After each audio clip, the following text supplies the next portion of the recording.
Good morning, everyone. We are starting now. Welcome, everyone. I'm sure I've greeted everyone.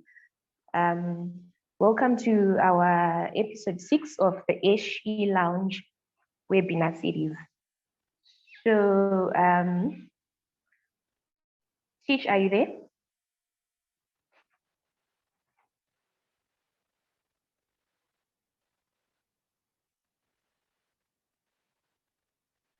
Our Safety Star guest for today is just setting up, but maybe I'll start with an introduction. So our Safety Star guest for today is Dr. Nyenda, and is going to be presenting on the topic, driving force for managing psychosocial risks. So just a brief background, a brief profile on who Dr. Nyenda is. So Dr. Nyenda is the Southern and Central African region representative for ISO Technical Committee, and is also the Zimbabwe rep to ISO Technical Committee 283. He is also the chairperson to the National Media Committee to ISO Technical Committee 283. He has a PhD and is specialized in mine restoration ecology. He also has a master's in safety, health, and environmental management. He has another master's in tropical resources ecology, specializing in mine tailing rehabilitation. He has a BSc in environmental science, and he also has an executive certificate in workplace safety and health management. He has a NEBOSH certificate in hazardous substances and equipment management. He is also a lead auditor for ISO 45001 and EMS. He is also a trainer in management systems. That's Dr. Nyenda. He's going to be our presenter for today. Dr. Nyenda, can you hear me?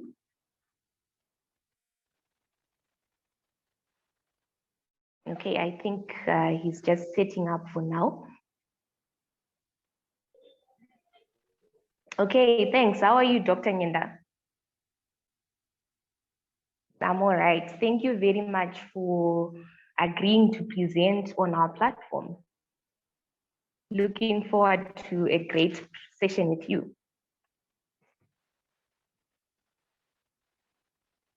Okay,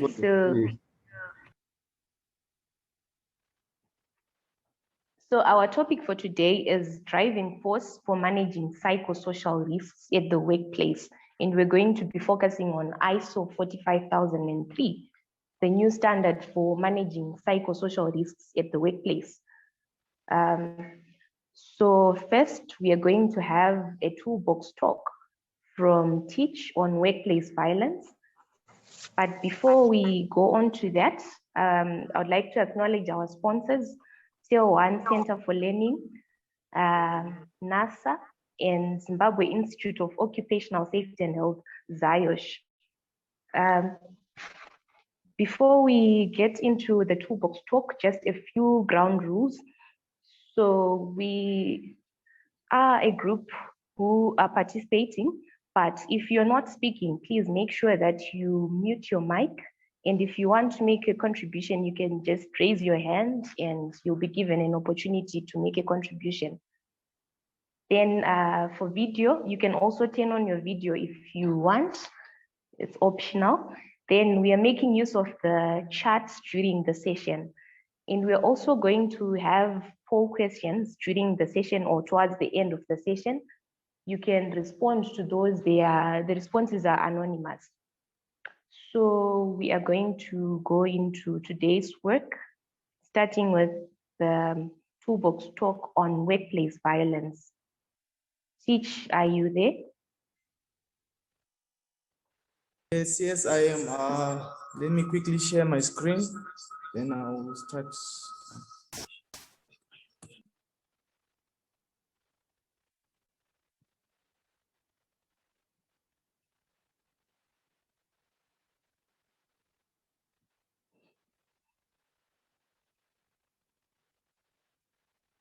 Okay, whilst Teach is sharing his screen, As we all know, May is the Mental Health Awareness Month. So our regular participants may be wondering why we decided to choose psychosocial risks topics for the month of May. It's because it's the May is the month of mental health awareness. So we've decided to do something that is engaging, have a discussion around that on how best we can improve psychosocial risks at the workplace. So for those of you who did not manage to attend the last session, you can subscribe to our YouTube channel. You can follow us on LinkedIn, Twitter, Instagram, and Facebook so that you get the last session. So looks like Teach is ready. You can go ahead. Okay, how are you everyone? Welcome to our webinar session. So in our toolbox talk today, we're going to be discussing about workplace violence. So there is a misconception that workplace violence is physical assault, but to define it really, workplace violence is something that is intimidating or embarrassing or anything that violates your rights or your as an employee. So workplace violence, to categorize it, it is threatening behavior, or we can talk about verbal or written threats. I guess everyone today is aware of cyberbullying. If someone is sending you those text messages or threatening you, that's a form of workplace violence, especially if it's a work colleague. And also verbal abuse can be used to define workplace violence. Then we talk about physical attacks, the ones we are aware of, and even harassment. That's where sexual harassment comes in and all those kind of things. So what are the risk factors that are associated with workplace violence? Work factors can lead to workplace violence. This is when we are talking about your work processes, who you are engaging. For instance, those people who work with the public, they are likely to experience workplace violence, or the processes of your work. If you are handling money or handling valuable assets, there's a possibility that you encounter violence. Then another risk factor is time. That's why we are talking about working during the night or late hours where everyone is not at the workplace. For example, security guards or those who work at night shifts, they are likely to encounter workplace violence during those hours. Even during pay days, it's another risk factor for workplace violence. When people are not getting their pay on the date they were said to get it, people get to exhibit some temper when you are interacting with them. Then another risk factor is geological location. With geological location, we are talking about isolated places, or if your workplace is located near places like bars or those kind of things, you are likely to encounter workplace violence. So the most likely occupational groups that are at risk are security. We have social service employees, those ones that interact with the public. We have retail employees. We have sellers, even the loan workers we talked about in our previous sessions. Those are high likely to encounter workplace violence. So how do you assess, or how do you inspect that my workplace is at risk? First, you conduct an inspection of the workplace. You look at the internal factors, that is the culture of the company, the activities that are there. I've mentioned that if you are mainly handling money or valuable assets, it's a risk factor for workplace violence. You also look at the organizational structure. It's another aspect that you can assess that can promote workplace violence. And you can look at the external factors, the location, the one I defined as a risk factor, that if your location is isolated, you are likely to encounter workplace violence. You look at the clients that you work with, the customers, or even the family can come and insult you at the workplace. That's workplace violence also. Then you also need to review the incidents that have happened in the past. That you can do that by interviewing your colleague or your employees if they have experienced any workplace violence of any form. Or you can look for incident reports of on workplace violence, and then you can look at does the company have any measures that protect workers from psychological health and safety at the workplace. So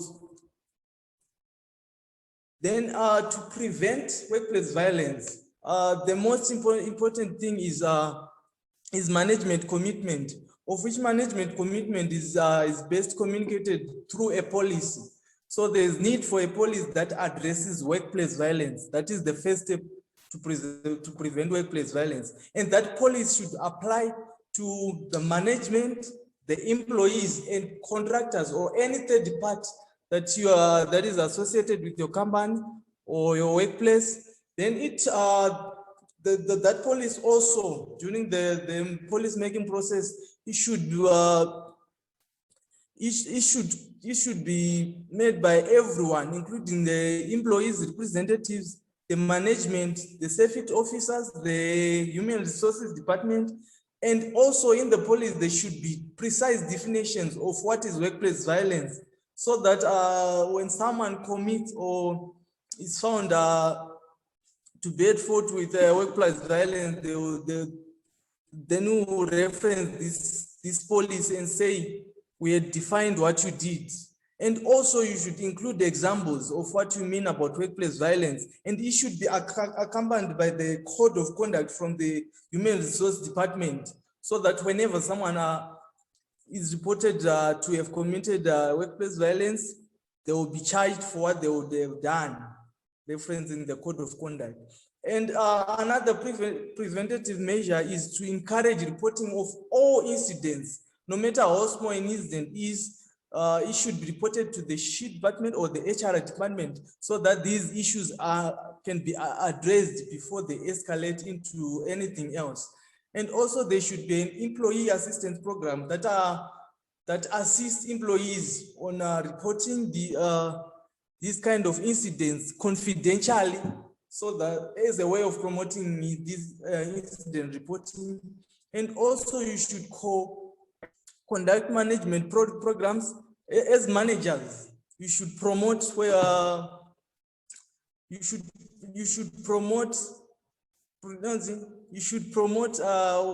preventing workplace violence.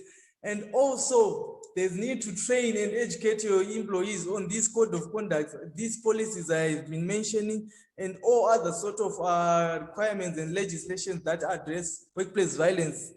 That's when you state the applicable regulatory requirements. And most of these are the requirements are the Labor Act, they mention about workplace violence.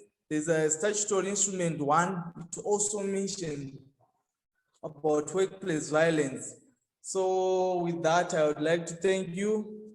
I guess everyone has been a victim of workplace violence. So if there is anyone who would like to share their experience and how they've handled it, or what they think can be done to prevent workplace violence, because this is one of the things that is causing mental illness at our workplaces. When as an employee, you are a girl, child, and your boss is hitting on you, that's something that is that we can define as workplace violence. So I'm giving this time to the floor. If anyone can share what they have experienced or what they think can be done to prevent workplace violence. Thank you.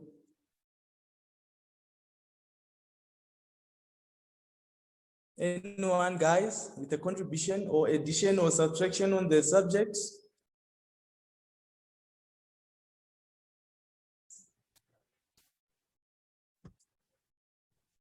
Okay. Yes, Ms. Kwaram. Workplace violence, it can affect and involve employees, clients, customers, and also visitors. That's one other contribution I'd like to make. Okay, thank you, Mr. Kwaramba. Thank you for that contribution. Thank you.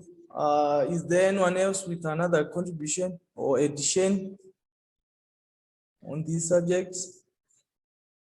Okay, that brings the end of our toolbox talk today. Thank you. Giving this opportunity back to Tonde. Tonde, thank you. Okay, thank you very much, Teach, for that. I'm sure the discussion can continue in the chat room because I'm sure everyone has a lot to say about workplace violence and what can be done to make sure that cases of workplace violence are reduced at our workplaces.